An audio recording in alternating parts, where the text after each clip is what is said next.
Champions league জয় করে ব্যালনের রেসে আলোচনায় ওসমান দেমবেলে। পিএসজির হয়ে ক্লাব বিশ্বকাপে অংশগ্রহণ তাকে রাখছে এগিয়ে। অপরদিকে ব্যালনের আলোচনায় স্পেনের লামিন ইয়ামাল, অথচ পুরো মৌসুম পারফর্ম করেও কোথাও নেই রাফিনা। গত আসরে পারফর্ম করেও ব্যালন বঞ্চিত হন ব্রাজিলিয়ান ভিনিসিয়াস। এবার একই ষড়যন্ত্রের সামনে রাফিনা। এই ব্রাজিলিয়ানের সাথে হতে যাওয়া সম্ভাব্য অন্যায় ও ব্যালন ডিওর রেস নিয়ে বিস্তারিত থাকছে প্রতিবেদন। কথায় আছে, যার জন্য করিচুরি সে বলে চোর। রাফিনিয়া সে কথা বলতেই পারেন। বার্সার সমর্থকদের এই মৌসুমে একের পর এক ম্যাচ জিতিয়েছেন। বড় ম্যাচ হোক বা লিগের ম্যাচ, রাফিনিয়া সব আসরে সমান তালে পারফর্ম করেছেন। কত ম্যাচ একা হাতে জিতিয়েছেন তার নেই কোনো হিসেব।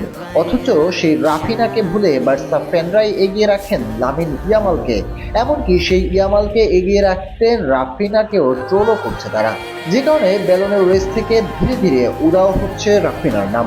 একই সাথে মিডিয়াও যেন পড়ে আছে লামিনের দিকে। একের পর এক মিডিয়ার আকর্ষণ এই স্পেনের তারকার দিকে। কিন্তু এই মৌসুমে লামিন ও রাফিনা দুজনেই খেলেছেন উইং পজিশনে। কিছু ক্ষেত্রে অ্যাটাকিং মিডে খেলেছেন রাফিনা, নিজের উইং ছেড়ে লেফট উইংয়ে খেলেছেন।